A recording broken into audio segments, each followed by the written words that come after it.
मतलब रोज करेंगे? नहीं नहीं नहीं, एवरी थर्सडे का एवरी थर्सडे। हाँ ठीक है, आ जाएगी 4:30 रख ली। 4:30 रख ली। वैसे आगे पीछे अगर वहां नहीं करना तो संडे भी कर सकते हैं। संडे हम वहाँ मंदिर में भी करते हैं। मतलब अगर आप उधर मंदिर में आना चाहें तो उधर भी आ सकते हैं। कोई बात नहीं, आप इधर आए।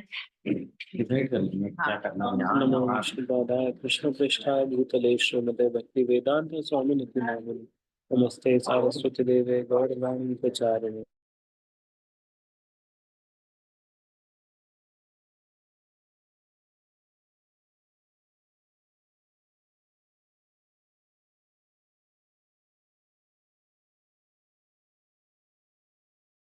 राम हरे राम राम राम हरे हरे। श्रील प्रभुपाद की जय। हरि अध्याय 15।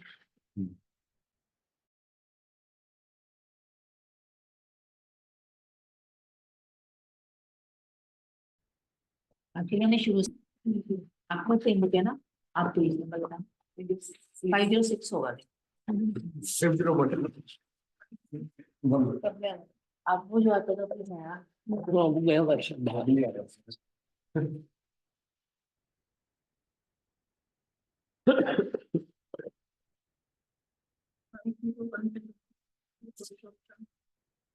पुरुषोत्तम योग नहीं है। नहीं मार्कर 509।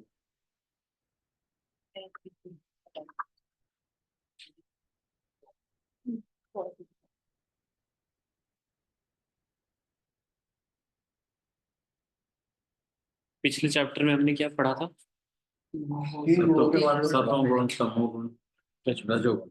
तो हमने पढ़ा था जीवात्मा का प्रकृति के साथ संग कैसे हुआ, फिर वो 3 गुण कैसे बांधते हैं, गुणों का क्या कार्य होता है, प्रभाव होता है और परिणाम होता है, और गुणों से ऊपर कैसे जाना है, गुणातीत कैसे बनना है। ये चैप्टर 14 का है, 14वां अध्याय। 15वां अध्याय आज हम कर रहे हैं। तो 15वां अध्याय जो है उसका नाम है स्वतंत्रता का मार्ग। अगर हम बंधे हुए हैं तो स्वतंत्रता का क्या मार्ग है, ये 15वां अध्याय हमें बताएगा। तो भौतिक प्रकृति के 3 गुण क्या हैं? सतो रजो तम। वे कैसे कार्य करते हैं, वे जीवात्मा को कैसे बांध लेते हैं और उनसे मुक्त कैसे हुआ जा सकता है, ये पे हम फोकस करेंगे। अब आप बताइए कि अर्जुन के प्रश्न है कि क्या सभी जीवात्मा कारागृह में होते हैं? ये बंधन का क्षेत्र है। तो उन्होंने कहा क्या सभी जो यहाँ इस भौतिक दुनिया में जितने लोग आते हैं क्या सभी कारागृह में होते हैं?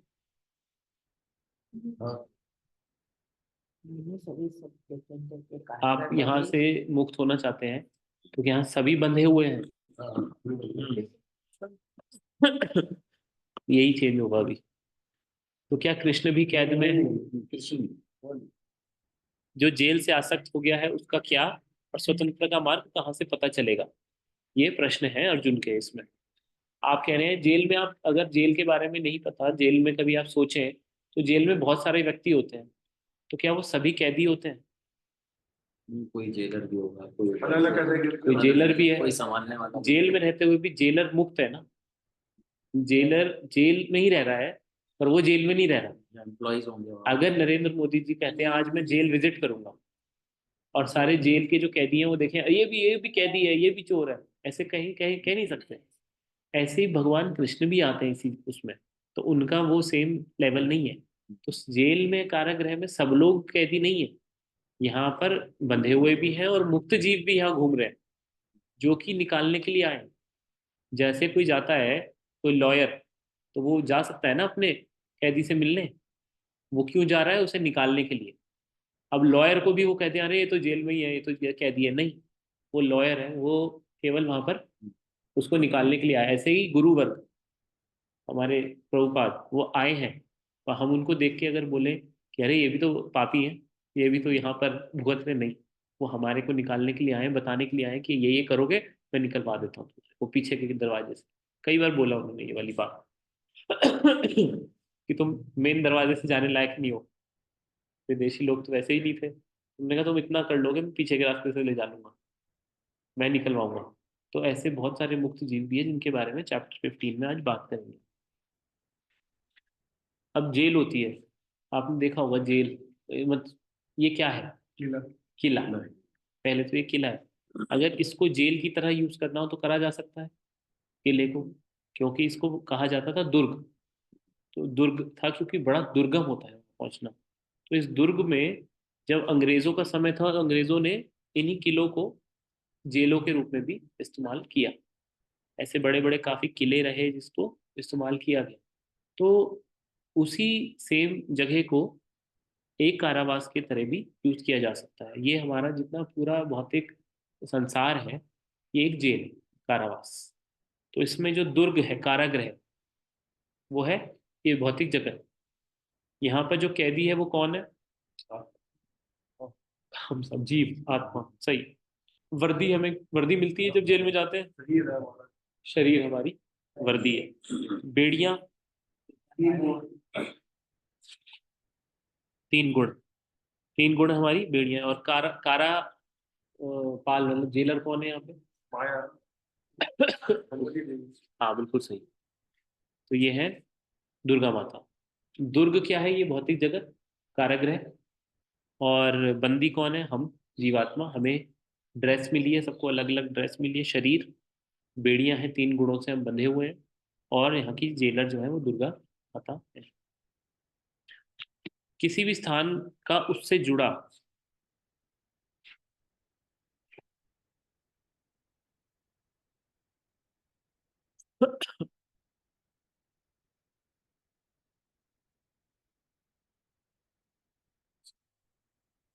एक ही है, बस प्रेमवती माता जी आई, जिसके लिए वह स्थान बना होता है।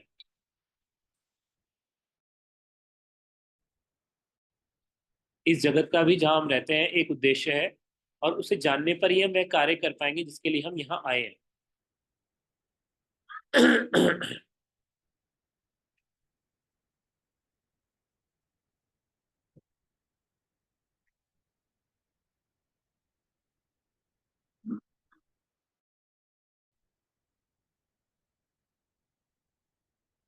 तो जहां भी हम किसी भी स्थान का देखें, कोई एक उद्देश्य होता है। जब हम उसको समझ पाएंगे कि क्या उद्देश्य है, तब हम उसको समझ पाएंगे। तो इसका उद्देश्य इसमें हम समझना शुरू करते हैं चैप्टर 15 में। पहला श्लोक।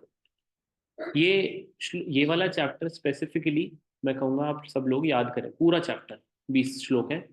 ये इजी है, 3-4 मिनट में इसका पूरा वो किया जा सकता है। तो मैं वो कर सकता हूँ, आपको हेल्प कर दूंगा। श्री भगवान उवाच, आप रिपीट करेंगे मेरे पीछे। श्री भगवान उवाच, श्री भगवान उवाच, ऊर्ध्वमूलम् अधः शाखम् ऊर्ध्वमूलम् अधः शाखम् अश्वत्थं प्राहुरव्ययम् श्रद्धं प्राहुरव्ययम् छन्दांसि यस्य पर्णानि छन्दांसि यस्य पर्णानि यस्तं वेद स वेद। यस्तं वेद स वेदवित्। ठीक है। भगवान ने कहा जाता है कि एक शाश्वत अश्वत्थ वृक्ष है जिसकी जड़ें तो ऊपर की ओर हैं और शाखाएं नीचे की ओर, तथा पत्तियां वैदिक स्रोत हैं। जो इस वृक्ष को जानता है वे वेदों का ज्ञाता है। अगला। अधश्चोर्ध्वं प्रसृतास्तस्य शाखा अधर्मयुक्तं प्रवस्तस्य शाखा गुणा प्रवर्धा विषया प्रवाला गुणा प्रवर्ता विषया प्रवाला अधश्च मूलानि अनुसन्ततानि अधस्य मूलानि संस्कृतानि कर्माणुबन्धीनि मनुष्यलोके। कर्मानुबन्धीनि मनुष्यलोके। इस वृक्ष की शाखाएं ऊपर तथा नीचे फैली हुई हैं और प्रकृति के तीनों गुणों द्वारा पोषित हैं। इसकी टहनियां इंद्रिय विषय हैं। इस वृक्ष की जड़ें नीचे की ओर भी जाती हैं जो मानव समाज के सकाम कर्मों से बंधी हुई हैं। न रूपमस्य है ततोपलभ्यते नान्तो न चादिर्न च संप्रतिष्ठा नान्तो न चादिर्च न संप्रतिष्ठा अश्वत्थमेनं सुविरूढ़मूलम् अश्वत्थेन सुपीड असंग शस्त्रेण दृढ़ेन छित्त्वा तथा पदं तत्परिमार्गितव्यम् यस्मिन् गता न निवर्तन्ति भूया तमेव चाद्यं पुरुषं प्रपद्ये यतः प्रवृत्तिः प्रसृता पुराणी। इस वृक्ष के वास्तविक स्वरूप का अनुभव इस जगत में नहीं किया जा सकता। कोई भी नहीं समझ सकता कि इसका आदि कहाँ है, अंत कहाँ है या इसका आधार कहाँ है। लेकिन मनुष्य को चाहिए कि इस दृढ़ मूल वाले वृक्ष को विरक्ति के शस्त्र से काट गिराए। तत्पश्चात उसे ऐसे स्थान की खोज करनी चाहिए जहाँ जाकर लौटना न पड़े और जहाँ उस भगवान की शरण ग्रहण कर ली जाए जिससे अनादिकाल से प्रत्येक वस्तु का सूत्रपात तथा विस्तार होता आया है। अब यहाँ पर आप एक बार समझिए इसको।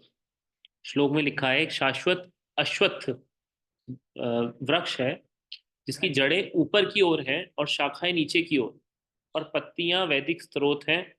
जो इस वृक्ष को जानता है वो वेदों का ज्ञाता है। अगर हम कोई ये अश्वत्थ वृक्ष है जिसकी जड़ें बहुत ज्यादा जा रही है नीचे की तरफ, अगर हम इसके पानी के नीचे इसका देखेंगे तो हमें ये वृक्ष उल्टा दिखाई देगा, यानी रिफ्लेक्शन। रिफ्लेक्शन में हमेशा वृक्ष उल्टा दिखाई देता है। तो ये इसका मतलब है कि ये जो भगवान बता रहे हैं ये वृक्ष उल्टा वृक्ष है। अब ये कौन सा वृक्ष है, उल्टा क्यों है? ये भौतिक जगत को बता रहे हैं भगवान कि उल्टा वृक्ष है, रिफ्लेक्शन है। किसका? आध्यात्मिक जगत का। पहले तो अगर कोई वृक्ष उल्टा दिख रहा है इसका मतलब कहीं सीधा भी है। सबसे पहली बात भगवान कह रहे हैं ये उल्टा वृक्ष है। अगर कहीं उल्टा वृक्ष दिख रहा है तो इसका मतलब वो सीधा भी है। सीधा कहाँ है? यानी उसका एक रिफ्लेक्शन का एक सरफेस होगा जहां से सीधापन शुरू होगा और जहां से रिफ्लेक्शन शुरू होगा। तो वो कह रहे हैं ये पूरा का पूरा जो तुम्हें दिख रहा है ये रिफ्लेक्शन है। उल्टा वृक्ष है और इसकी कहाँ कहाँ जड़ें हैं, बहुत सारी, जिसकी अनगिनत जड़ें होती है। अश्वत्थ, अश्वत्थ पेड़ जिसको हम बरगद का पेड़ भी बोलते हैं, तो इसकी इतनी सारी जड़ें होती हैं कि कहीं से भी ये पोषण कर लेगा। और इसकी जड़ को काटना इम्पॉसिबल क्यों है कि आप एक जड़ काटोगे तो असंख्य और जड़ें हैं। तो वो कह रहे हैं क्यों उल्टा है? आध्यात्मिक जगत यानी वास्तविकता का विकृत प्रतिबिंब है। विकृत प्रतिबिंब। इसकी सतह क्या है? जीव की स्वतंत्र इच्छा। हमारी स्वतंत्र इच्छा करने की, इंडिपेंडेंट एंजॉय करने की जो आ, हमारी अपनी चाहत है, जिसको हम इच्छा ही कहेंगे, उसकी वजह से, इंडिपेंडेंट मेंटालिटी की वजह से हमारे को रिफ्लेक्टेड, परवर्टेड रिफ्लेक्शन में आना पड़ा। अश्वत्थ ही क्यों? क्योंकि अश्वत्थ के सब कंपैरिजन इसलिए कर रहे हैं क्योंकि बहुत जटिल है। कोई नॉर्मल पेड़ होगा जैसे नारियल का पेड़ होता है तो वो तो एक ही उसकी जड़ है, वो काटी और हो गया। तो वैसा नहीं है, इसकी असंख्य जड़ें हैं और वो पोषण ले रही है। बहुत जटिल है, भौतिक जगत और तीन गुणों का बंधन भी कुछ ऐसा ही है। जैसे देख रहे हो आप, एक ये इतना बड़ा पेड़ है पर कितनी सारी इसके अंदर जड़ें हैं। अब पहली जड़ क्या है? पहला जो वो है वहां से जो आ रहा है, तो वो कह रहे हैं टॉप मोस्ट, यहाँ पर टॉप मोस्ट ब्रह्मा जी का लोक है, पर वो जड़ है, वहां से ही सारा विस्तार हो रहा है। ब्रह्मा जी के लोक से ऐसे विस्तार हो रहा है नीचे तक। शाखाएं क्या है? विभिन्न लोक बन रहे हैं, प्रजातियां इतनी सारी, 84 लाख योनियां। पत्तियां क्या है? वेदों के कर्मकांड का जो विभाग है वही पत्तियां हैं उसकी। कर्मकांड में कि ये करोगे तो ये मिलेगा। फल क्या है? धर्म अर्थ काम मोक्ष। ये हमारे फल हैं जो कि इसमें इसी पेड़ में मिल रहे हैं, इसी पेड़ के अंदर। और वृक्ष का पोषण कैसे होता है? प्रकृति के तीन गुणों द्वारा जो रस की तरह पूरे वृक्ष में फैले हुए। ये भगवान ने आपको 3 श्लोकों में अभी बताया। तो उन्होंने कहा ये वृक्ष तो बहुत जटिल और उलझाऊ है, तो बिल्कुल कोई भी नहीं समझ सकता कि ये वृक्ष कहाँ से शुरू होता है, कहाँ समाप्त होता है, ये इसकी नींव कहाँ है। फिर कैसे मुक्त हो सकता है कोई? दृढ़ता से इस पेड़ की जड़ को काट कर। अब वो कैसे कटेंगी? वैराग्य की कुल्हाड़ी से। असंग शस्त्रेण लिखा है, असंग, तो हम संग करते हैं, असंग शस्त्र वो है वैराग्य की कुल्हाड़ी। इस कुल्हाड़ी को कैसे तेज करें? ज्ञान और विवेक से। अब ज्ञान और विवेक कैसे मिलता है? वो भगवान की कृपा से ही मिलेगा। और इसे काटने के बाद आगे क्या करना है? अब आगे बताते हैं क्या करना है। अब जब आपको ये पता चल जाए ये टेम्पररी है, यहाँ फंसे हुए हो, तो तब आपको क्या करना है? उस स्थान की खोज करो जहाँ जाकर लौटना ना पड़े और जहाँ भगवान की शरण ग्रहण कर ली जाए। तो शरण में जाने की विधि क्या है? सबसे पहले मिथ्या अभिमान के भ्रम से मुक्त होना है कि मैं इस भौतिक प्रकृति का स्वामी हूँ। ठीक है, तो ये वाले जो हमारे वो है नोशन कि हम यहाँ पर हम एंजॉयर की तरह आते हैं, हम यहाँ पर रुके हुए हैं, हमारी इच्छा है यहाँ पे रहने की, इसीलिए हम इस जगह पे हैं। अगर आप कारागृह में एंजॉय करने लग जाओगे और आपको वही अच्छा लगने लग जाएगा, तो क्या आप वहां से निकलने की कोई कोशिश करोगे? नहीं करोगे।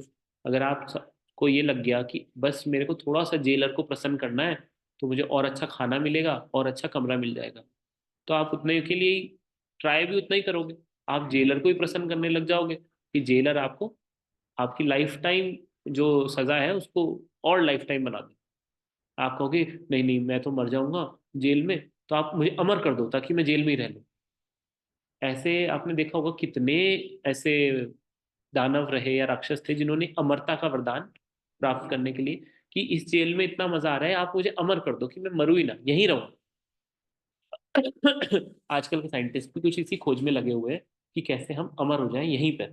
क्यों? उनको जी जेल बहुत अच्छी लग रही है कि इसी में हम लाइफ टाइम की और बढ़ा दो, तो निकलने का कोई बात ही नहीं करेगा जब तक गीता का ना मिले, आपको कोई बताए ना आके कि हम फंसे हुए हैं। तो हमें कौन सा पता चलना है कि हम फंसे हुए हैं? हमें तो ये लगेगा जो सारे लोग कर रहे हैं हमें भी वही करना है। तो इसलिए भगवान ने आगे बताया, चौथा नंबर श्लोक, पांचवा, निर्माण मोहाजित, पहले मैं बोलता हूँ फिर आप रिपीट करना। निर्माण मोहाजित संग दोषा, निर्माण अध्यात्म नित्या विनिवृत्त कामा, द्वंद्वैर्विमुक्ता सुख दुख संगे, सुख दुख संगे गच्छन्ति अमूढ़ा पदम अव्ययम तत्। जो झूठी प्रतिष्ठा मोह तथा कुसंगति से युक्त से मुक्त है, जो शाश्वत तत्व को समझते हैं, जिन्होंने भौतिक काम को नष्ट कर दिया है, जो सुख तथा दुख के द्वंद्व से मुक्त हैं और जो मोह रहित होकर परम पुरुष के शरणागत होना जानते हैं, वे उस शाश्वत राज्य को प्राप्त कर सकते हैं। ये वाला चैप्टर अब वो ही है गीता में, ये पूरा कोर्स है, भले ही हम एक एक चैप्टर कर रहे हैं, पर आप ये मत समझ लीजिएगा इसको करने के बाद कि हमें गीता समझ आ गई, क्योंकि गीता का एक एक श्लोक जो है वो 4 4 महीने उस पर हम व्याख्या कर सकते हैं। यहाँ पर अब आप देखिए झूठी प्रतिष्ठा, केवल झूठी प्रतिष्ठा के ऊपर ही मैं 2 3 4 क्लास ले सकता हूँ कि कैसे झूठी झूठी प्रतिष्ठा हमारा प्रॉब्लम क्रिएट करती है। तो ऐसे यहाँ पर आप देखिए, द्वंद्व विमुक्ता, जो सुख दुख के द्वंद्व से मुक्त है। अभी मेरे को जुकाम हो गया, खांसी हो गई, इतने से दुख में मैं परेशान हो गया कि कैसे हटेगी। यहाँ पे सारे सुख और दुख से मुक्त हो जाना, द्वंद्व से, डुअलिटी से, बहुत मुश्किल कार्य है। तब हम जाके इस बात को समझ पाएंगे और परम पुरुष के शरणागत होना चाहेंगे। तो ये डिफिकल्ट रहेगा ही, और ये कैसे पॉसिबल है? अब ये तो हम नहीं कर सकते, मैं नाम जप कर रहा हूँ, सब कर रहा हूँ, फिर भी मैं सुख दुख से तो नहीं हूं ना, आई एम नॉट इंडिपेंडेंट। तो मुझे कैसे होगा वो इंडिपेंडेंस, कैसे आएगी? योगी जो है वो अपने बल पे रखते हैं यकीन, और भक्त जो है वो भगवान की कृपा। अब क्या है, उन्होंने कहा कि ऐसा स्थान शाश्वत राज्य को प्राप्त होगा। अब एक बात बताओ, अस्पताल और होटल है, एक अस्पताल है और एक होटल है, क्या दोनों सेम होते हैं? आजकल वैसे हॉस्पिटल लगभग होटल जैसे ही हो गए हैं, पर बने अलग अलग कार्य के लिए। अस्पताल किस लिए बना है? मरीजों को ठीक करने के लिए। और एंजॉयमेंट के लिए क्या है? होटल। इस भौतिक जगत को हम किससे कंपेयर करेंगे? हॉस्पिटल। हॉस्पिटल से। पर लोग किस तरह से ट्रीट करते हैं? तो अगर होटल की तरह ट्रीट करोगे तो आप यहाँ पर क्या करोगे कि कैसे ज्यादा से ज्यादा एंजॉयमेंट हो जाए। और अस्पताल अगर समझेंगे, जो अस्पताल जानते हैं इसको, वो कहेंगे जल्दी जल्दी कैसे ठीक हो जाए। अस्पताल से निकलने का मन करेगा, होटल से निकलने का मन नहीं करता। तो इसीलिए जो लोग अमरता का या मेरी एज बढ़ जाए या मैं ज्यादा आयु जी लूं, वो लोग होटल मान। तो आपको लोगों की बातों में समझ आ जाएगा, आध्यात्मिकता ज्यादा आपको पूछनी नहीं पड़ेगी किसी की, वो आपको पता चल जाएगा। जो एंजॉयमेंट प्रोपेंसिटी है वो दिख जाएगी। वो कहेंगे कि आप ये करोगे अगर तो महामृत्युंजय जाप करा लो तो आपकी आयु 20 साल और बढ़ जाएगी। तो उन्होंने कहा 20 साल ठीक है, बढ़ तो जाएगी, उसका करेंगे क्या? ऐश करेंगे और क्या। पता चल गया वो किस लेवल में, वो होटल समझ रहा है अभी। और वो कोई कहेगा कि जी 20 साल किस लिए, कि भजन ही नहीं हुआ मेरा, तो अभी तक भगवान का नाम जप ही नहीं हुआ मुझसे, 20 साल तो मिल जाएंगे नाम जप के, तब तो कहीं निकल पाऊंगा यहाँ से। तो आपको पता चल जाएगा स्थिति क्या है। ऐसे हमारे को स्थिति समझ आएगी कि कौन एंजॉयमेंट के लिए कर रहा है महामृत्युंजय और कौन अपने लिए कर रहा है, मतलब अपनी परमार्थ के लिए कर रहा है। अब वो आता है सबसे बड़ा कि वो शाश्वत राज्य है कैसा, स्पिरिचुअल वर्ल्ड कैसा है। तो अब भगवान उसके बारे में बताएंगे कि मेरा वह परम धाम ना तो सूर्य या चंद्रमा से प्रकाशित है, ना अग्नि से और ना ही बिजली से। और वहां से वापसी का क्या, वहां से वापसी आते हैं क्या? नहीं, कभी नहीं आते। ठीक है। तो एग्जैक्टली इसी तरह ब्रह्मांड, ब्रह्मांड का शेप क्या है? ओवल से अंडे का शेप है ना, 3D में जैसे अंडा होता है वैसा ओवल शेप। तो उसमें आधा तो जल भरा हुआ है, जिसे हम कहते हैं गर्भोदक्षाई, आधा जल से भरा हुआ है, और विशाल भौतिक तत्व वायुरोधी आवरण है पूरा। जैसे आप देखोगे नारियल होता है, नारियल पूरा कवर्ड रहता है, अंदर उसके वाइट वाइट पार्ट रहता है और उसमें पानी रहता है। तो आधा पानी रहता है, आधा खुला रहता है। वैसा ही ये ब्रह्मांड है, भौतिक जगत। अंदर अंधेरा ही रहेगा, उसमें तो अंधेरा ही रहता है जब तक वो टूटता नहीं है तब, और वो भी अंडे के आकार का ही होता है। तो उसको ब्रह्मांड के उससे आप कंपेयर कर सकते हो। तो जो बाकी का पार्ट है वो अंधेरा युक्त है। अब उस अंधेरे में लाइट डालनी है तो क्या दिया हुआ है भगवान ने? सूर्य और चंद्रमा की आवश्यकता है प्रकाश के लिए, वरना अंदर घोर अंधकार है। तो सूर्य और चंद्रमा फिक्स कर दिए, जैसे बल्ब लगा देते हैं, भगवान ने सूर्य और चंद्रमा लगा दिए। तो अब हमें वो उसी घोर अंधकार वाले जगह में हमें लाइट दिख रही है। पर क्या स्पिरिचुअल वर्ल्ड में अंधकार है? नहीं। तो वहां पर सूर्य और चंद्रमा की जरूरत नहीं है। जब कभी भी हम किसी उधर देखते हैं, ऐड देखते हैं हॉलीडे पैकेज का, तो बड़ा बहुत बढ़िया से बताते हैं, अरे 7 डेज 10 डेज 1 मंथ का पैकेज है, ये है वो है। और फिर नीचे लिख देते हैं conditions apply, terms and condition इसके अप्लाई। थोड़े दिन का है, मजा कराने कराएंगे आपको और फिर हम वापस आपके घर यहीं छोड़ देंगे। ऐसे ही तो भगवान भी अपने यहाँ पे पूरे स्पिरिचुअल वर्ल्ड का बताते हैं। न तद भासयते सूर्यो, नातस्ताजते सूर्यो न तद भासयते सूर्यो, नातद्भास्यते सूर्यो न शशांको न पावकः, न शशांको न पावकः यद्गत्वा न निवर्तन्ते, यद्गत्वा न निवर्तन्ते तद्धाम परमं मम। तद्धामा परमं मम। तो न तद भासयते सूर्यो, ना तो वहां सूर्य है, ना चंद्रमा है, ना पावक अग्नि या बिजली। यद गत्वा, यद गत्वा, यहाँ से जाने के बाद ना निवर्तनते, कोई दोबारा वापस नहीं आता है। कहाँ से? तद धाम परमम मम, मेरा वो परम धाम है, उस जगह से वापस जाने में नहीं आता। वह मेरा परम धाम ना तो सूर्य या चंद्र के द्वारा प्रकाशित होता है और ना अग्नि या बिजली से। जो लोग वहां पहुंच जाते हैं वे इस भौतिक जगत में फिर से लौटकर नहीं आते। तो अब वो पूछ रहे हैं अर्जुन, जीवात्माएं यहाँ आई क्यों है, फिर यहाँ पे क्यों आई है? तो भगवान बता रहे हैं सभी जीव जो है वो मेरे शाश्वत अंश हैं। अगर कोई फूल है, ये रोज गुलाब का फूल है और इसकी पंखुड़ियां टूट जाए, आपने गुलाब सूंघा था, उसमें सुगंध आई थी, पंखुड़ी सूंघोगे तो आएगी सुगंध? सेम सुगंध आएगी, क्वांटिटी कम हो जाएगी, अंश है क्योंकि। ऐसे ही अगर बहुत बड़ा कोई कढ़ाई में सूप बन रहा है, 500 लीटर सूप बन रहा है, और पूरा अच्छे से उसमें सब नमक मिर्च मसाला मिला दिया गया, ऐसे ही एक कटोरी निकाल के दें, तो क्या टेस्ट आएगा सेम? क्वालिटी सेम रहेगी, क्वांटिटी सेम नहीं रहेगी। तो एग्जैक्टली ऐसे ही भगवान के अंश हैं। कौन है अंश? हम लोग सब। क्वालिटी सेम है, क्वांटिटी नहीं। भगवान भी सत चित और आनंद से बने, हम भी वही हैं, हमारा भी रूप वही है, पर क्वांटिटी में हम बहुत बहुत माइन्यूट, बहुत इन्फिनिटेसिमल कहते हैं, बहुत छोटे। तो उतना छोटा हम हैं, बट क्वालिटी में उतना ही। तो जो गुण भगवान में है वही कंट्रोल्ड या कम क्वांटिटी में हम में भी है। भगवान संपूर्ण स्वतंत्र है, इसी तरह हम भी स्वतंत्र हैं। ये स्वतंत्रता जो है दो टाइप में आती है। अगर इसका दुरुपयोग कर लेते हैं, स्वतंत्रता का हम दुरुपयोग कर लेते हैं, तो हम बद्ध जीवन चुन लेते हैं।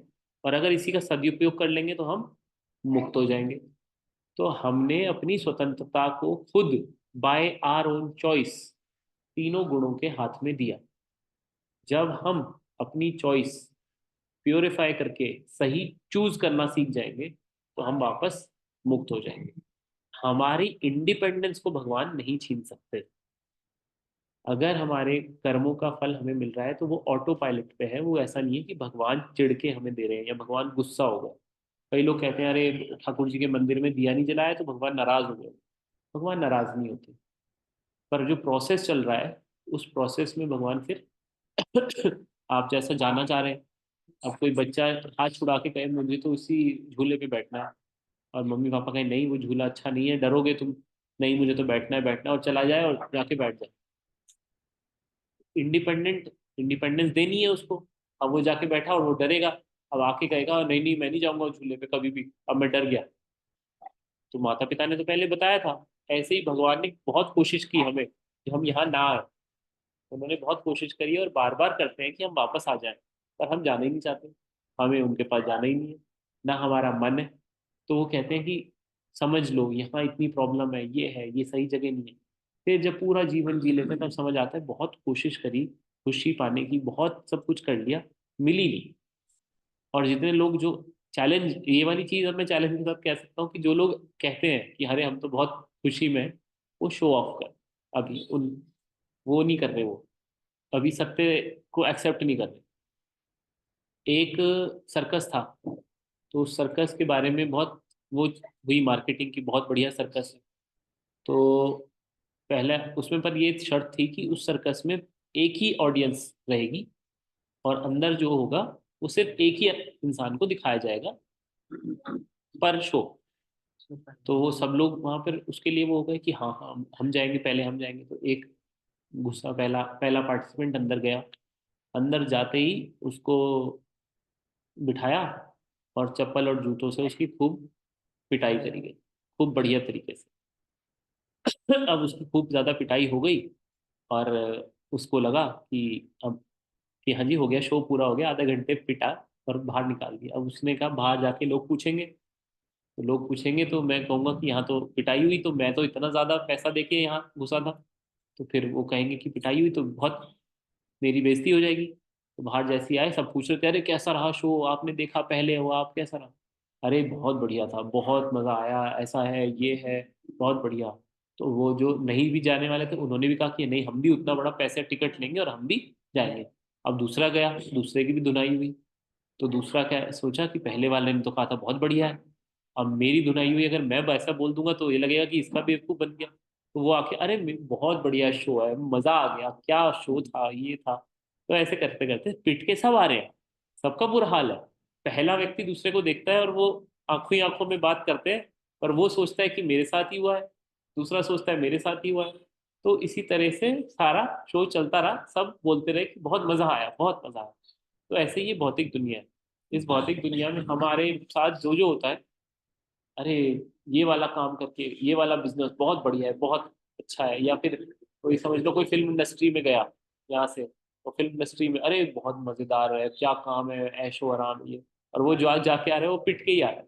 तो ये भौतिक दुनिया ऐसे ही है, पिट सब रहे हैं, पर इस डर से कि यार मैंने ये चीज करी, ये तो सोचेंगे कि बाकी सारे कपल्स तो खुश हैं, सिर्फ हमारी ही गृहस्थी में लड़ाई हो रही है।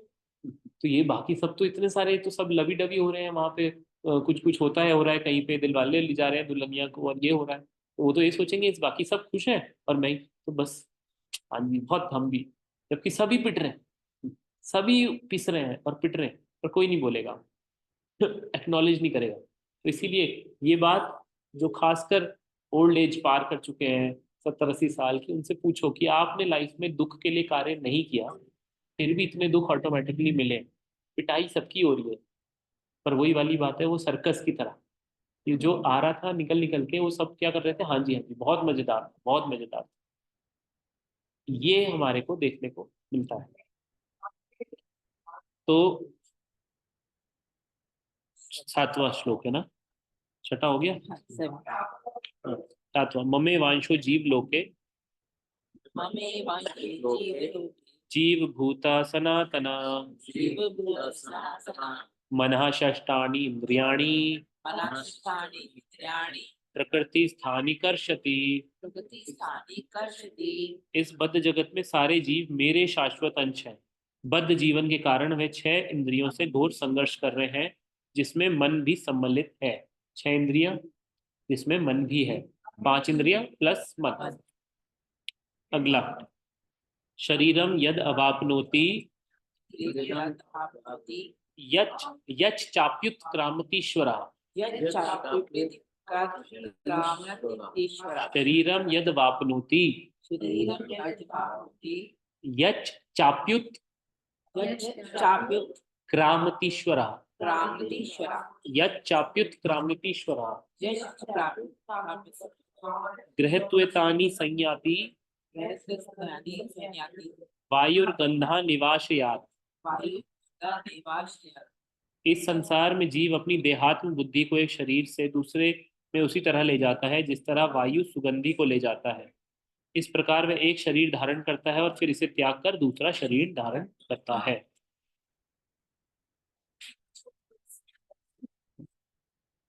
तो संघर्ष है, जीवन एक पूरा संघर्ष चल रहा है, जीवन और हाँ। श्रोत्रम चक्षुस्पर्शनम च रसनम ग्रहणमेव च अधिष्ठाया मनश्चायम विषयन उपसेवते। इस प्रकार दूसरा स्थूल शरीर धारण करके जीव विशेष प्रकार का कान, आंख, जीभ, नाक तथा स्पर्श इंद्रिय, त्वचा प्राप्त करता है, जो मन के चारों ओर संपुंजित है। इस प्रकार वह इंद्रिय विषयों के एक विशिष्ट समुच्चय का भोग करता है। तो अब ये पूछ रहे हैं कि अर्जुन पूछ रहे हैं, इस संघर्ष के कारण जीव जन्म मृत्यु के चक्र में घूमता है, तो हम इस संघर्ष को क्यों नहीं देख पाते। तो वो ये है कि आत्मा और जड़ पदार्थ के अंतर को ना देखने के कारण हमें पता ही नहीं अंतर क्या है। इस अज्ञानता को दूर करने का कोई उपाय है? ज्ञान के चक्षु, ज्ञान के चक्षु को विकसित करना पड़ेगा। संघर्ष तो सभी कर रहे हैं, लेकिन अधिकांश नहीं जानते क्यों। ये विकल्प सभी के पास है कि या तो वे संघर्ष करते रहें या फिर एक बार के लिए और हमेशा के लिए उस संघर्ष से मुक्त हो जाए। तो अब यहाँ पे आगे, उत्क्रामंतम स्थितम वापि भुंजानां वा गुणान्वितम विमूढ़ानानुपश्यन्ति पश्यन्ति ज्ञान चक्षुषा। मूर्ख ना तो समझ पाते हैं कि जीव किस प्रकार अपना शरीर त्याग सकता है, ना ही वे ये समझ पाते हैं कि प्रकृति के गुणों के अधीन वे किस तरह से शरीर का भोग करता है। लेकिन जिसकी आंखें ज्ञान से प्रशिक्षित होती हैं, वे ये सब देख सकता है। नेक्स्ट, यतन्तो योगिनश्चैनम पश्यन्ति आत्मने अवस्थितम् यतन्तो अपेकृतात्मानो नैनम पश्यन्ति अचेतसः। आत्म साक्षात्कार को प्राप्त प्रज्ञशील योगी जन वे सब स्पष्ट रूप से देख सकते हैं, लेकिन जिनके मन विकसित नहीं है और जो आत्म साक्षात्कार को प्राप्त नहीं है, वे प्रयत्न करके भी ये नहीं देख पाते कि क्या हो रहा है। तो अब अर्जुन पूछते हैं कि क्या आप इन लोगों की आप सहायता क्यों नहीं करते, आप सहायता करते हो क्या? तो वो कह रहे हैं सभी प्रकार से और हर समय में उनकी सहायता करो, सबकी। कैसे करते हैं? तो वो है 2 एग्जाम्पल हैं, ब्रह्मांडीय, कैसे ब्रह्मांड में सहायता कर रहे हैं, और कैसे व्यक्तिगत पर्सनल रूप में भगवान कैसे सहायता कर रहे हैं। 12-13 में भगवान बताएंगे ब्रह्मांड में क्या कर रहे हैं, और 14 और 15 में व्यक्तिगत। ठीक है, तो 12 नंबर श्लोक। यद आदित्यम गतम तेजो आदित्य कथम तेजो जगत भासयतेखिलम जगत भासयते अखिलम् यच्चंद्रमसि यच्चाग्नो यच्चन्द्रमसि यच्चाग्नो तत्तेजो विधिमामकम। तत्तेजो विधिमामकम्। इस ब्रह्मांड में सूर्य का तेज जो सारे विश्व के अंधकार को दूर करता है मुझसे ही निकलता है। चंद्रमा तथा अग्नि का तेज भी मुझसे उत्पन्न है। गामविश्य च भूतानि धारयामहमोजसा पुष्णामि चौषधि सर्वा सोमो भूत्वा रसात्मकः। मैं प्रत्येक लोक में प्रवेश करता हूँ और मेरी शक्ति से सारे लोग अपनी कक्षा में स्थित रहते हैं। मैं चंद्रमा बनकर समस्त वनस्पतियों को जीवन रस प्रदान करता हूँ। तो जो भी हमें जीवन रस, जो भी सब्जी, जो भी हमें हर्ब्स कुछ भी मिल रहा है वो चंद्रमा से मिल रहा है। और उसमें से रस कौन दे रहा है? खुद भगवान से हमें पता चलता है। लिखा भी है औषधि, सारी औषधियों में जितना भी है, चौषधि सर्वा सोमो भूतवा रसात्मका, रस के रूप में भगवान लिखते हैं। ये दो हैं ब्रह्मांड में भगवान ने अपने बता दिया ऑपरेशंस। अब बता रहे हैं अहम वैश्वानरो भूत्वा वैश्वानरो भूत्वा प्राणिनाम देहमाश्रिता प्राणिनां देहमाश्रिता प्राणपान समायुक्ता प्राणपानसमायुक्ता पचाम्यन्नम चतुर्विधम। पचाम्यन्नं मैं समस्त जीवों के शरीरों में पाचन अग्नि वैश्वानर हूँ और मैं श्वास प्रश्वास प्राणवायु में रहकर 4 प्रकार के अन्नों को पचाता हूँ। 4 प्रकार के जो अन्न होते हैं चतुर्विधम, उनको भगवान ही पचा रहे हैं। हमारे पेट में डाइजेशन का काम भी भगवान कर रहे हैं। जिसको हम सोचते हैं कि वो ऑटो पायलट पे हो रहा है, वो नहीं, खुद बैठ रहे हैं भगवान, वो कर रहे हैं वो सारी अग्नि को। अब फिर 15वां श्लोक। सर्वस्य चाहम हृदय सन्निविष्टो सर्वस्य चाहं हृदि सन्निविष्टो मतः स्मृतिर्ज्ञानमपोहनं च मतः स्मृतिर्ज्ञानमहं च वेदैश्च सर्वैरहमेव वेद्यो वेदेश सर्वैवमेव वेद्यो वेदांत कृद्वेद एव चाहम। वेदान्तकृद्वेद। मैं प्रत्येक जीव के हृदय में आसीन हूँ और मुझसे ही स्मृति, ज्ञान तथा विस्मृति होती है। ये बहुत अच्छा श्लोक है। मैं ही वेदों के द्वारा जानने योग्य हूँ। निसंदेह में वेदांत का संकलन करता तथा समस्त वेदों का जानने वाला हूँ। वेदों के संकलन करता और जानने वाले। आओ प्रभु, जीत प्रभु है हमारे, जीत प्रभु और नमस्ते, आइए।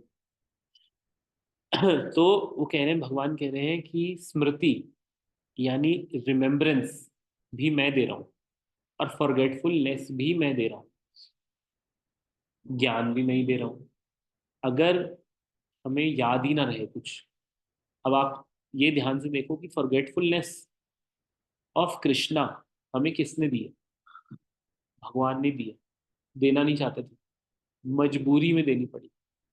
क्योंकि अगर भगवान याद रहते हैं तो इंडिपेंडेंटली एंजॉय नहीं कर सकते। तो हमने भगवान से कहा, भगवान अब आप तो हर समय याद रहते हो, हम गलत काम करना चाहते हैं, कर ही नहीं पा रहे, तो मुझे विस्मृति दे दो। तो अब स्मृति चाहिए तो भी हमें उनसे ही प्रार्थना करनी पड़ेगी कि आप ही स्मरण कराओगे तो हम सिमरन, जिसे कहते हैं स्मरण कर पाएंगे, तभी स्मृति में आओगे। तो हमें अगर कुछ याद भी करना है तो भी कृष्णा से ही आएगा, कुछ भूलना है तो भी कृष्णा से आएगा। पर वो क्या भूलना है और क्या है, वो चॉइस है। तो वो कह रहे हैं ब्रह्मांड में सूर्य चंद्रमा अग्नि को तेज प्रदान करता हूँ, ग्रहों को धारण करना, वनस्पतियों को जीवन रस प्रदान करना, ये तो ब्रह्मांडीय कार्य में हेल्प कर रहे हैं भगवान। शरीर में पाचन अग्नि करना और हृदय में परमात्मा के रूप में बैठे रहना, ये कौन करा रहा है? ये सब भगवान करा रहे हैं। हृदय में आसीन हूँ, सबके हृदय में बैठे हैं, सबके हृदय में बैठे हैं। मुझसे ही स्मृति, ज्ञान तथा विस्मृति होती है। वेदों के द्वारा जानने योग्य कौन है? भगवान। और वेदांत का संकलन करता और वेदों को जानने वाला हूँ। अगर हम लाइब्रेरी में किसी भी बुक के बारे में जानना चाहते हैं, किसी भी बुक के बारे में और इंफॉर्मेशन चाहिए, तो वो हमें कहाँ मिलती है? हाँ, पर अगर स्पेसिफिक बुक की इंफॉर्मेशन हमें चाहिए कि वो कहाँ प्रिंट हुई है या किसने उसको लिखा है या सब चीजें डिटेल चाहिए, तो कहाँ मिलेगी? उसी बुक में मिलेगी ना। जिस बुक के बारे में जानना है वो उसी बुक में मिलेगी। जैसे फॉर एग्जाम्पल ये किताब है, इसके ऊपर इसका टाइटल भी लिखा है, इसका ऑथर भी लिखा है, कहाँ प्रिंट हुई है, कितने प्रिंट हुई है, कब प्रिंट हुई है, सब इसी बुक में मिलेगा। लाइब्रेरियन के पास तो 2-3 इन्फॉर्मेशन होगी कि ये बुक कहाँ पढ़ी है, उसकी लाइब्रेरी में ये बुक कहाँ पढ़ी है वो लाइब्रेरियन के पास होगी, पर हर इंफॉर्मेशन उस बुक में मिल जाएगी। तो वेदों के बारे में कहाँ मिलेगा, वेदों के अंदर ही मिलेगा सब कुछ।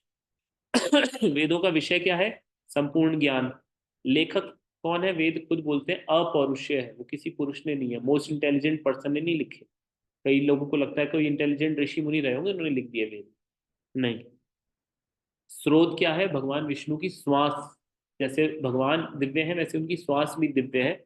और वो वहां का किस समय से उपलब्ध है, सृष्टि के प्रारंभ से वेद उपलब्ध है। और पहला शिष्य कौन रहे वेदों के, ब्रह्मा जी। तो ये बात सब कुछ हमें वेदों से ही पता चलती है। और लिखा किसने, लिखा ऋषि मुनियों की परंपरा में पराशर मुनि और सत्यवती के पुत्र हुए कृष्ण द्वैपायन व्यास। भगवान के अवतारों की जब बात करी थी तो कई तरह के अवतार होते हैं भगवान के। एक होते हैं शक्त्यावेश अवतार, जिनको भगवान अपनी शक्ति देके प्रकट करते हैं। तो ऐसे ही व्यास जी रहे जिनको शक्तिवेश अवतार बोला गया। उन्होंने वेदों को लिपिबद्ध करा, पर वेद हमेशा से अवेलेबल है। सच्चा मित्र वह होता है जो हमें कभी भी अकेला नहीं छोड़ता, चाहे अच्छा समय हो या बुरा समय। तो भगवान कृष्ण ऐसे ही हमारे परम मित्र है, जो हमें कभी आज तक उन्होंने अकेला नहीं छोड़ा। तो अब भगवान के आगे आ रहा है लोगों के बारे में, पढ़ लेते हैं। द्वाविमो पुरुषो लोके पुरुषो लोके शर्चा अक्षरा एव च चर्चा अक्षरैव च क्षरा सर्वाणि भूतानि सर्वाणि भूतानि कूटस्थो अक्षर उच्यते। कूटस्थोऽक्षरे उच्यते। जीव दो प्रकार के हैं, च्युत तथा अच्युत। भौतिक जगत में प्रत्येक जीव च्युत क्षर होता है, और आध्यात्मिक जगत में प्रत्येक जीव अच्युत अक्षर कहलाता है। 17 नंबर, उत्तमः पुरुषस्तवन्यः परमात्मेति उदाहरतः यो लोकत्रयमाविश्य बिभर्त्य अव्यय ईश्वरः। इन दोनों के अतिरिक्त एक परम पुरुष परमात्मा है, जो साक्षात अविनाशी भगवान है, और जो तीनों लोकों में प्रवेश करके उनका पालन कर रहा है। ठीक है, ये आपने समझ लिया। 2 श्लोक अभी वैसे समझाऊंगा, पर जो मीनिंग है उससे भी। यस्मात् अक्षरम अतीतो हम अक्षरादपि चोत्तमः अतो अस्मि लोके वेदे च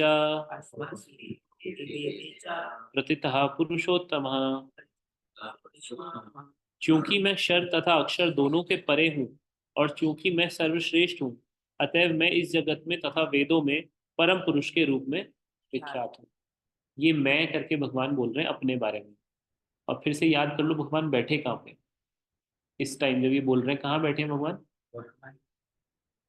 नहीं ड्राइवर सीट में, सारथी बन के, अर्जुन के सारथी अपने को परम भगवान बोल रहे हैं। आप सोचो ड्राइवर सीट पे बैठ के वो बोल रहे हैं।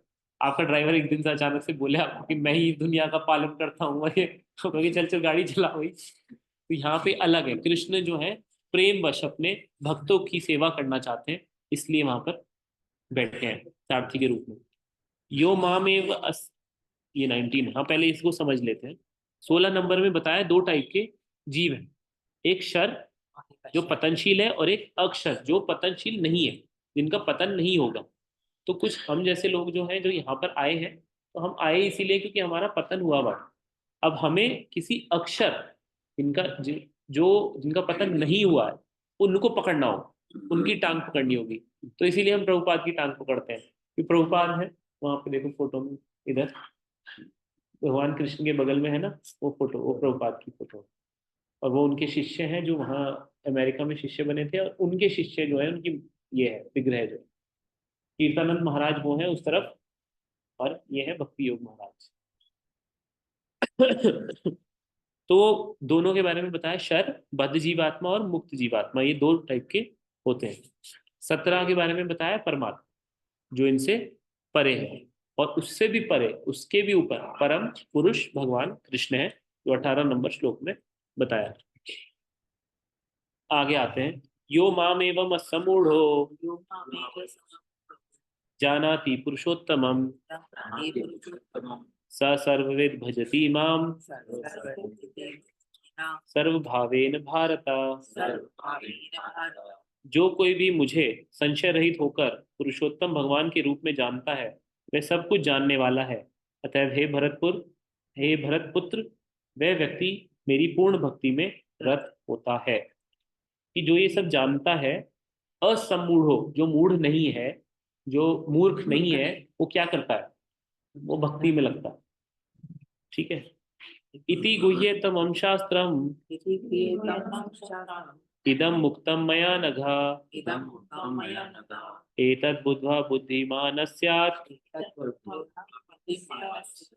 कृतस्य च भारत। हे अनग, ये वैदिक शास्त्रों का सर्वाधिक गुप्त अंश है जिसे मैंने अब प्रकट किया है। जो कोई इसे समझता है वह बुद्धिमान हो जाएगा और उसके प्रयास पूर्ण होंगे, उसकी हर एंडेवर पूर्ण होगा। ये 20वां श्लोक है। तो अब ये सबसे पहले जीवात्मा हो, ब्रह्म हो, परमात्मा हो या भगवान के अन्य स्वरूप हो, ये सबसे बड़े कौन है? भगवान कृष्ण। ठीक है ना, क्योंकि वो क्या है? पूर्ण पुरुषोत्तम भगवान। जिसने ये कुछ जान लिया उसने सब कुछ जान लिया। 19 श्लोक में बोला कि जिसने ये जान लिया उसने सब कुछ जान लिया। और वो करेगा क्या फिर जानने के बाद? मेरी भक्ति करेगा। बड़ा क्लियर है।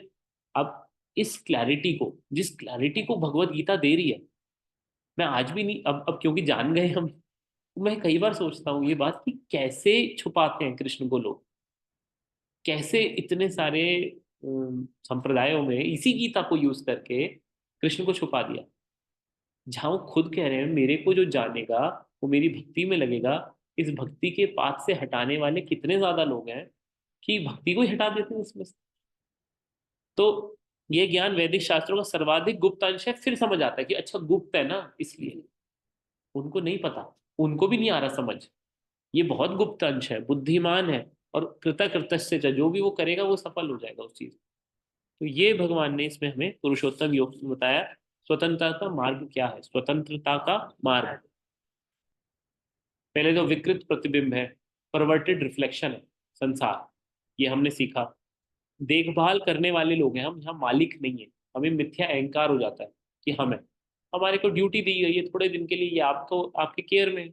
बच्चे फॉर एग्जाम्पल, वो सोल आपके पास आई है थोड़े टाइम के लिए, भगवान ने आपको अलॉट किया है कि इनकी सेवा करो। वो टाइम पीरियड आप नहीं डिसाइड कर सकते हो कितने टाइम के लिए आप उनकी सेवा करोगे। ऐसे ही आपकी सेवा के लिए माता पिता दिए गए थे, वो भी सोल्स हैं, वो आपके आए ड्यूटी के लिए, फिर वो सब। तो हमारे को बहुत टेम्पररी यहाँ पर चीजें, वस्तुएं, लोग और पद सब मिले हैं, और बहुत टेम्पररी। अगर मैं उसको सोचने लग जाऊँ ये मेरा है, तो फिर वहीं पे हमारा सारा ज्ञान शुरू हो जाता है। मैं पढ़ाई कर ली, बुद्धि बुद्धि दी है, भगवान ने दी है वो बुद्धि, तो इतना कुछ कर पा रहे हैं हम। अगले जन्म में डॉक्टर साहब को फिर से एमबीबीएस पढ़नी पड़ेगी मुझे फिर से, पर स्पिरिचुअल लाइफ वहीं से शुरू होगी। जो स्पिरिचुअल लाइफ है, आपने जहाँ इज्जत छोड़ी है अगले जन्म में वहीं से उठेगी। उसके लिए आपको नहीं, अगर आपने 15% भक्ति यहाँ कर ली तो 16वें से आपका नेक्स्ट जन्म शुरू होगा, वहां पे 15% नहीं कंप्लीट करना पड़ेगा, एकदम से आपके 15 मिल जाए। कई लोग होते हैं वो आते हैं मंदिर, अगले दिन से 16 माला आ गए, वैराग्य आ गया। हमसे वैराग्य हो नहीं रहा, वो कह रहे हैं कि हम तो छोड़ सकते हैं, हमारे पे आ नहीं रहा क्योंकि हमारी प्रैक्टिस नहीं है वैराग्य की। उनकी वैराग्य की प्रैक्टिस थी पर कोई गलती कर दी उन्होंने उस वैराग्य, तो उनको ऑप्शन मिल गया, आज वो 1 मिनट में चीजें छोड़ पा रहे हैं, आज उनको आसक्ति नहीं हो रही। हमने बहुत कोशिश कर ली काटने की, असंग शस्त्रेण। कौन सा शस्त्र? असंग। संग का मतलब होता है चिपकना, हम चिपके ना इस बात से कि ये हमारा है। तो वैराग्य की जो वो है उससे वो काटते रहे। उन्होंने काट रखा है तो वो एकदम से इमीडिएटली। प्रेमानंद महाराज कह रहे कि हम 13 वर्ष की आयु थी उनकी और उन्होंने संन्यास ले लिया, निकल गए थे घर से। अब 13 यहाँ पे तो 30 के पार हो गए, हमारे को तो घर छोड़ने का मन ही नहीं करता, फिर लग जाएगी ठंड, लग जाएगी, घर में ही लग गई है तो बाहर की तो बात ही छोड़ो। तो फिर ये सारी चीजें हमें देखना पड़ेगा कि भक्ति हमारी, हम ट्राई करें कि हम 100% होंगे इसी लाइफ में। भक्ति के लिए 1 मिनट चाहिए बस, और वो 1 मिनट है उस दिन हम टोटल सरेंडर, भगवान कह रहे मेरे पे सरेंडर कर लो बाकी सब मैं देख लूंगा। उस सरेंडर तक पहुंचने के लिए हमारी साधना है। अगर कोई इसी 1 मिनट में सरेंडर अभी कर ले तो हो गई होगी भक्ति पूरी, पर नहीं कर पा रहा, उसके लिए हमें मेहनत करनी है, उसके लिए साधना करनी है। आध्यात्मिक आसक्ति से विरक्ति। अब क्या है, आपने एक, हम कह रहे हैं कि डिटैच हो जाओ, यानी ये स्विच लगा हुआ है, जैसे हम कह रहे हैं निकाल दो, पर वो कैसे निकालेंगे, क्योंकि उस स्विच की आदत है, उसे कहीं चिपकना है। तो हम निकालने के लिए बार बार नहीं बोलते, हम कहते हैं इसको दूसरे सॉकेट में लगा दो। आध्यात्मिक स्पिरिचुअल अट्रैक्शन ले लो, क्योंकि अटैचमेंट तो चाहिए हमें। तो आप स्पिरिचुअल अटैचमेंट ले लो, आप कृष्ण से अटैच हो जाओ। आपको चेहरे देखने का मन है, आप आके ठाकुर जी को देखो। कपड़े बनाने का मन है, ठाकुर जी के बनाओ। जो भी करना है भगवान से जोड़ के कर लो। खाना बहुत अच्छे अच्छे स्वादिष्ट खाने हैं, ठाकुर जी को खिलाओ और खाओ। सारी चीजें बनती हैं। और इस्कॉन टेम्पल्स का तो खासकर ये होता है कि वहां पर ज्यादा से ज्यादा भोजन अलग अलग वैरायटी के बनाए जाते हैं, भगवान को भी खिलाए जाते हैं और भक्तों को भी। भगवान हर कदम पर मदद करते हैं हमारी, ये हमें पूर्ण भरोसा भी है, और इसका हमें ज्ञान भी होना चाहिए। ज्ञान अंदर से बाहर आता है। तो ये जितनी भी हमारा गीता डिप्लोमा कोर्स हम कर रहे हैं, ये सिर्फ इसलिए है कि आपको गीता पढ़ने में रुचि आए। इसको पढ़ने के बाद हम कहें गीता हमें समझ आ गई, हम नहीं बोल सकते। ये इसलिए है कि अब आप गीता को समझ गए हैं, तो अब आप खोल के देखेंगे, आपको क्लैरिटी मिल जाएगी कि हाँ, इस रास्ते में भगवान मुझे गाइड कर रहे हैं। तो हमारी इसमें आज के चैप्टर था भौतिक जगत से आध्यात्मिक जगत कैसे समझाया, उल्टा पेड़ है कैसे है, जन्म मृत्यु के चक्र में कैसे संघर्ष कर रहे हैं जीव, हर कदम पर भगवान सहायता करते हैं, भगवान ने बताया। वेदांत का सार क्या है, वेदों का सार, कैसे यहाँ पे दो टाइप के जीव होते हैं, कृष्ण को जानो और सब कुछ जानो। ये हमारा आज का चैप्टर समरी है। तो ये हमारी आज का चैप्टर कंप्लीट होता है। आज चैप्टर तो छोटा है, पर इसमें बहुत बड़ा रहस्य है। तो आज के लिए यहाँ पर चैप्टर को तो फिनिश करते हैं। ठीक है माता जी, थैंक यू, आप आए, प्रेमवती माता जी। हरे कृष्णा कृष्णा कृष्णा हरे हरे, हरे राम हरे राम।